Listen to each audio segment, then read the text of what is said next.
Madame, Monsieur, bonsoir. Merci de votre fidélité à notre édition. Eid Moubarak Saïd. Nous vous proposons à présent les principaux titres du jour. Nous revenons ce soir sur les grands axes du discours du trône, discours dans lequel Sa Majesté le Roi dresse une feuille de priorité sociale et économique à venir. Le discours royal souligne notamment l'impératif d'accélérer le processus de généralisation de la couverture sociale dans les 5 prochaines années. Covid-19, le nombre de cas de contamination est toujours en hausse avec le nombre croissant de personnes admises en soins intensifs et en réanimation. La situation devient alarmante selon les professionnels. Nous verrons cela dans un reportage à l'hôpital Ibn Rushd à Casablanca. Persévérance, la mission spatiale de la NASA vers la planète Mars est lancée. Le robot mobile devra atteindre la planète dans 7 mois. Nous serons en direct par Skype depuis Pasadena en Californie avec l'un des scientifiques chargés de cette mission de la NASA, le Marocain Kamel Oudré.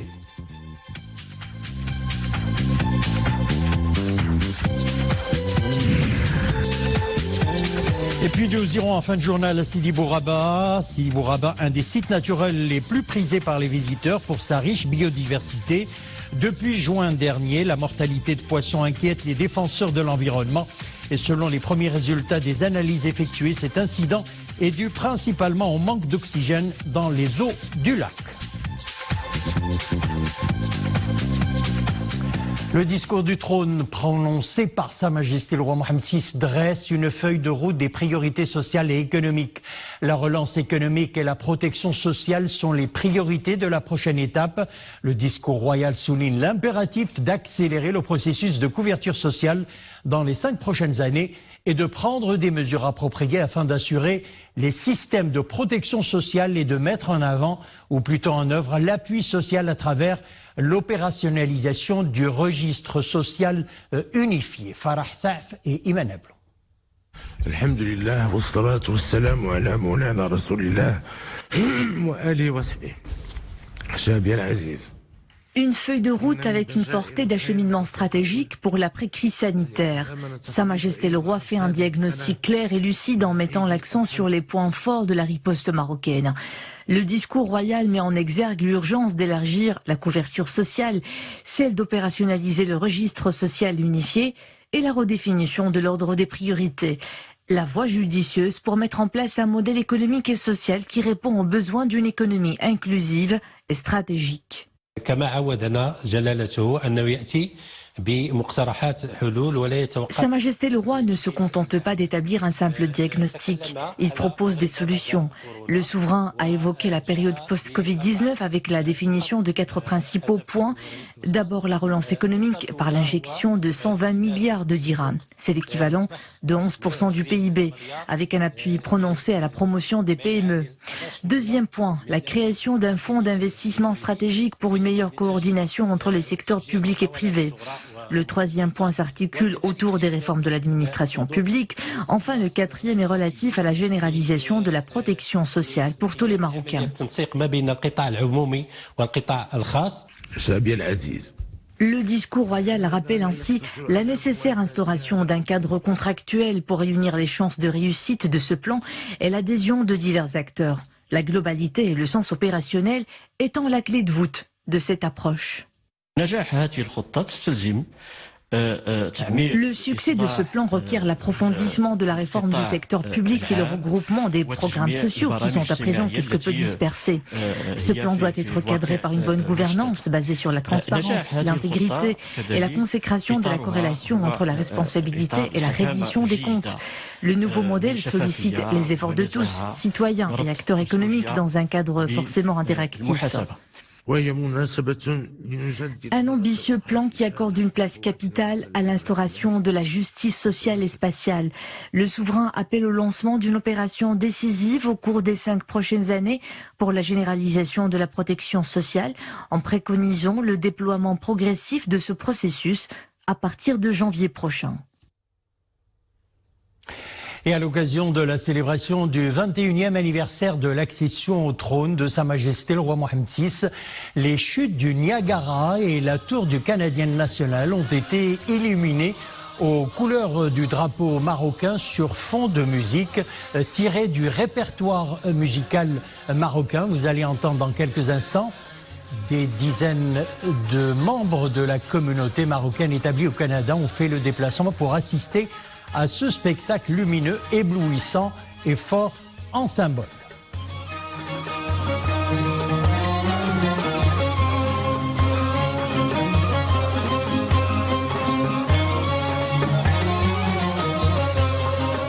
Ces deux événements, chute de Niagara et Canadian National Tour, illuminés aux couleurs du Maroc, ont été organisés à l'initiative conjointe de l'ambassade du Royaume au Canada, du Consulat général du Maroc à Montréal, de l'Association marocaine de Toronto et de l'Association Communauté juive marocaine de Toronto. Faisons à présent le point sur l'évolution de l'épidémie du Covid-19 au Maroc. 693 nouveaux cas d'infection au coronavirus et 302 rémissions ont été enregistrés au cours des dernières 24 heures, soit un taux de guérison supérieur à 72%. Mais 14 décès ont été enregistrés au cours de ces dernières 24 heures. Le bilan des décès passe ainsi à 367, des indicateurs inquiétants qui rappellent l'urgence d'adopter à la lettre les gestes barrières. Et avec le nombre croissant de personnes admises en réanimation et en soins intensifs, la situation est passée de préoccupante à alarmante. C'est ce que nous allons voir dans le reportage à l'hôpital Ibn Rushd à Casablanca.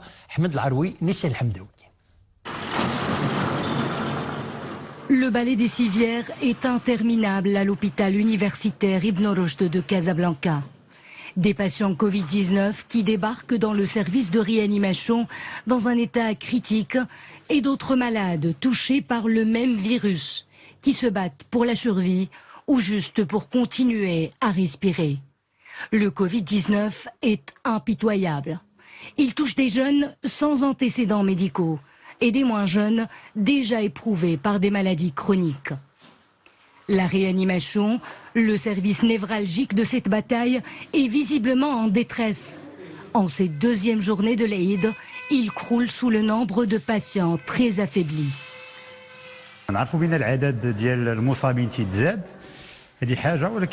On sait que le nombre de personnes atteintes du Covid-19 augmente, mais une grande partie de ces cas est dans une situation critique. Aujourd'hui, 3 départements de réanimation sont saturés et nous préparons le 4e et le 5e. La situation épidémiologique est plus inquiétante que celle du mois d'avril. Et cela est dû au relâchement de la part des citoyens. Des citoyens qui pensent que cette maladie a disparu. Cette pandémie sévit toujours et elle s'accroît de plus en plus. Nous redoutons une aggravation de la situation.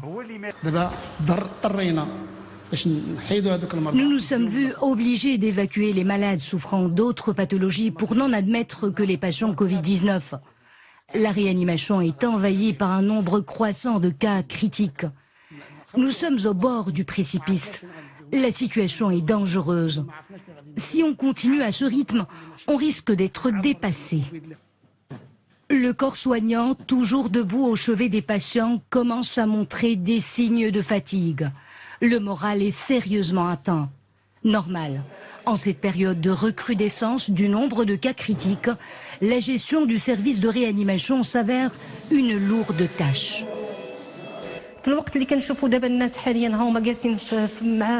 Au moment où les gens passent l'Aïd tranquillement avec leurs familles et leurs enfants, nous restons mobilisés pour soigner les malades. Le staff médical et paramédical est à bout de souffle, car la situation est lamentable. Nous souffrons énormément et nos enfants et nos proches souffrent aussi avec nous. La situation paraît pour le moment plus ou moins maîtrisée, mais pour combien de temps encore ? Sachez que le taux d'occupation des lits d'hospitalisation dans les 3 hôpitaux de campagne situés au niveau de Casablanca-Stade s'est élevé à la date d'hier à plus de 83,77%, soit un taux de 1616 lits occupés, indique la wilaya de cette région. Et voici à présent un aperçu de l'état d'occupation des lits d'hospitalisation dans les 3 hôpitaux de campagne situés au niveau de la région Casablanca-Stade. Il se présente comme suit: hôpital de campagne à la Foire internationale de Casablanca, capacité litière 700, lits occupés 550, lits disponibles 150. À présent, l'hôpital de campagne de Ben Simen, capacité litière 690, lits occupés 676, lits disponibles 14. Hôpital de campagne d'El Jadida, capacité litière 539, mais peut accueillir jusqu'à 940, lits occupés 390, lits disponibles 149. Et puis le monde continue à faire face à la crise sanitaire sans précédent due à la pandémie de la Covid-19. Aux États-Unis, le nombre de nouveaux cas explose. Il s'élève aujourd'hui à plus de 68 000 contaminations recensées ces dernières 24 heures et 1216 décès.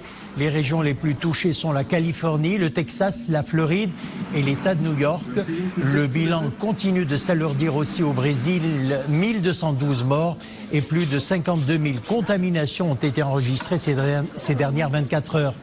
La situation est également préoccupante au Japon où l'état d'urgence est déclaré jusqu'au 15 août.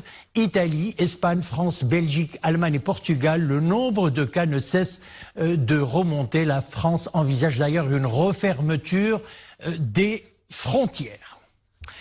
Pèlerinage 1441 de l'Hégire, c'était aujourd'hui le premier des 3 jours de Tashriq avec pour rite principal la lapidation des 3 stèles symbolisant Satan. Chaque jour, donc, les pèlerins se rendent à Mina, près de la Mecque, sur le site des stèles pour lapider Satan avec trois petites pierres, chacune des pierres étant de la taille d'une noisette. Cette année, l'accomplissement des rites du pèlerinage n'a été autorisé par les autorités saoudiennes que pour un nombre restreint de pèlerins dits à l'intérieur des citoyens saoudiens et des personnes de diverses nationalités résidant en Arabie Saoudite. Les rites se déroulent dans le respect strict des mesures barrières en raison de l'épidémie du Covid-19.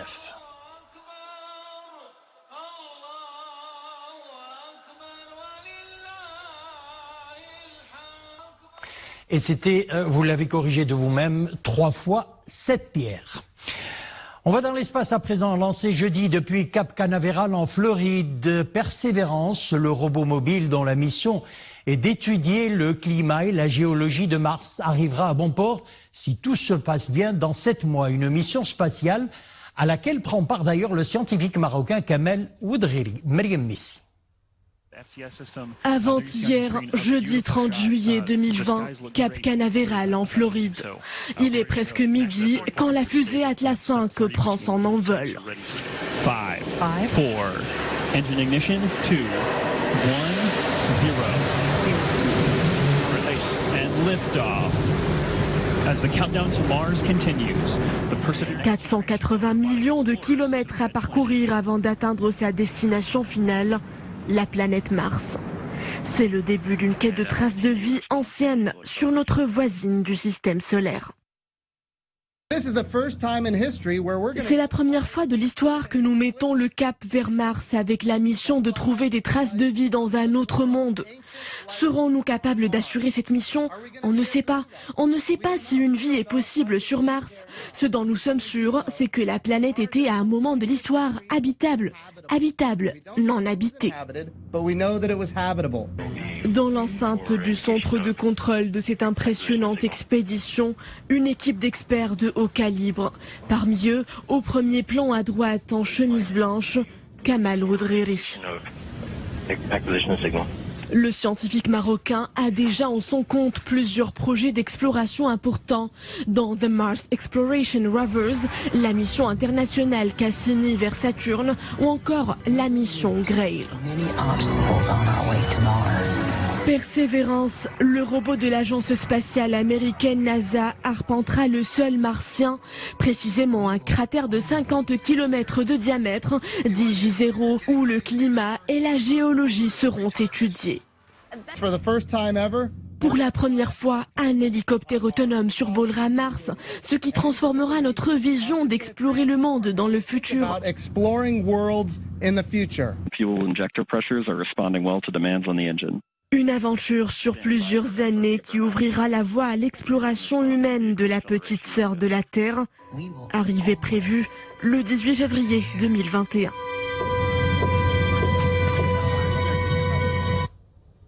Comme il a été dit dans le sujet, parmi les scientifiques donc en charge de mener à bien la mission de Persévérance figure le Marocain Kamel Oudriri, qui en l'espace de ces 2 décennies à la NASA a assumé des fonctions de direction dans plusieurs projets d'exploration importants. Il est justement en direct avec nous par Skype depuis Pasadena en Californie. Kamel Oudriri, bonjour, il est 11h en Californie. Eid Mubarak Saïd tout d'abord. Alors, quel est votre rôle précis dans cette délicate mission de la NASA? Bonsoir Sibouker et Eid Mubarak Saïd à tous les Marocains avec les meilleurs vœux de santé et de prospérité. Donc sur ce projet, je suis le chef de l'équipe Radio Science ou des sciences radio et le fait que, comme vous l'avez mentionné, j'ai participé dans plusieurs projets. Parmi ces projets, il y a 4 autres missions qui ont atterri sur Mars. Donc, je suis aussi formateur de l'équipe de Radio Science, donc pour préparer les jeunes et partager mon savoir-faire avec eux pour qu'on puisse continuer cette journey ou exploration vers Mars. Alors, Kamel Oudriri, alors pourquoi Persévérance?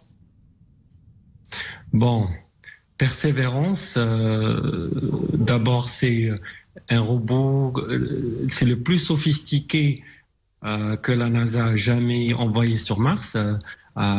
Et donc ce nom qui incarne la passion de l'humanité aussi de la NASA pour relever et surmonter les défis. En fait, le nom a été choisi dans le cadre d'un concours pour les élèves des collèges et lycées. Et aussi, ce nom Persévérance est très bien adapté aux conditions qu'on vit actuellement, même s'il a été sélectionné des mois avant la pandémie. Alors, Kamel Oudriri, Persévérance entreprend donc un long voyage, nous le disions, 7 mois plutôt, pour arriver sur Mars. Alors, pour quand est prévue l'arrivée? Donc, l'arrivée est prévue pour le 18 février 2021. Et donc, c'est dans à peu près 7 mois, comme vous l'avez mentionné, et ça va être un atterrissage le plus compliqué parce que c'est le robot le plus lourd qu'on a jamais atterri sur la planète rouge. Et très vite, donc, je voulais mentionner aussi que le but de cette mission est de chercher des signes de vie, comme votre reportage l'a mentionné, de vie microbienne ancienne, mais aussi de collecter des échantillons de roches et sédiments qui vont être retournés pour la première fois vers la Terre pour être étudiés dans des laboratoires spécialisés ici sur Terre. Alors, un lieu bien précis sur Mars a été choisi pour l'amérissage du robot. Pour quelle raison? Bon, d'abord, ce processus de choisir la sélection du site d'atterrissage a fait le sujet d'une étude exhaustive qui a pris 5 ans. Et beaucoup de considérations qui rentrent dans les opportunités scientifiques d'abord, mais aussi les limitations techniques parce que on doit atterrir et comme vous le savez, 60% des missions qui ont essayé d'atterrir sur la planète Mars ont échoué. Donc il y a toujours une balance entre ce qu'on veut chercher au niveau scientifique, mais aussi les limites techniques. Donc, pour ce cratère qu'on appelle J0, préserve l'histoire du passé humide de Mars, comme on le sait. En particulier, il y a eu plus de 3,5 milliards d'années, des fleuves s'écoulaient jusqu'au cratère où ils ont formé un lac. Et comme on sait, lorsqu'on parle de vie microbienne, on a besoin de 2 choses très vite. On a besoin que ça soit une eau stagnante, donc un lac ou un océan, mais aussi une rivière qui amène les sédiments et les nutriments vers ce cratère, ce lac qui est devenu un lac. Alors, vous venez de parler un instant du poids un peu assez lourd pour ce robot. Je précise, 1043 kilos, qui transporterait également un hélicoptère. Il faut dire une démonstration technologique qui marque la première tentative de vol motorisé et contrôlé sur une autre planète. Alors, que cherchez-vous exactement à découvrir, à part ce que vous venez de dire à l'instant? Bon. Donc cet hélicoptère qui s'appelle Ingenuity en anglais, ou je pense en français ingéniosité, l'idée c'est it's a technology demonstration, donc c'est un test de technologie. Pourquoi? Parce que déjà avant qu'on parle qu'est-ce qu'on va découvrir avec cet hélicoptère, il faut comprendre un peu les défis, parce que l'atmosphère de Mars est très mince et elle représente une densité de moins de 1% de celle de la Terre, ce qui rend très difficile de pouvoir voler avec une atmosphère aussi fine. Aussi, il y a un autre problème ou challenge, c'est que la température varie entre basse jusqu'à moins de 90 degrés Celsius. Donc, déjà, ça présente un grand problème. Donc, si on veut couvrir une grande distance, donc on veut utiliser des hélicoptères pour le futur. Donc, pour le moment, rien qu'on veut savoir, est-ce qu'on peut déjà voler avec un engin comme ça dans l'atmosphère? Kamal Ouedraoui, merci de nous avoir éclairé un peu plus sur la mission de la NASA sur Mars. Je vous remercie. Merci. Direction à présent Sidi Bouraba, et là on revient sur Terre, un des sites naturels les plus prisés par les visiteurs pour sa riche biodiversité. Depuis juin dernier, la mortalité de poissons, nous lisions en titre, inquiète les défenseurs de l'environnement. Et selon les premiers résultats des analyses effectuées, cet incident est dû principalement au manque d'oxygène dans les eaux du lac. Nos équipes ont rencontré les responsables du ministère des Eaux et Forêts qui apportent un éclairage sur ce phénomène. Un reportage signé Hassan Tabaï, Samir Barka, sur le commentaire d'Oumaïma Ramli. Centre national d'hydrobiologie et de pisciculture d'Azrou. Les équipes s'activent, l'urgence est de taille. Depuis bientôt 2 mois, des milliers de poissons morts ressurgissent chaque jour sur la surface du lac. Des petits poissons à terrine qui vivent dans les eaux continentales du littoral. Mais quelle est la raison de cette mort soudaine ? La cause de cette mortalité est due à une forte diminution de l'oxygène. Cette diminution a été causée principalement par la diminution du niveau de l'eau du lac et surtout aussi avec l'augmentation des températures, ce qui a provoqué un phénomène naturel qu'on appelle l'eutrophisation, c'est-à-dire un développement massif des algues. Une concurrence pour l'oxygène naît alors entre le poisson et les algues.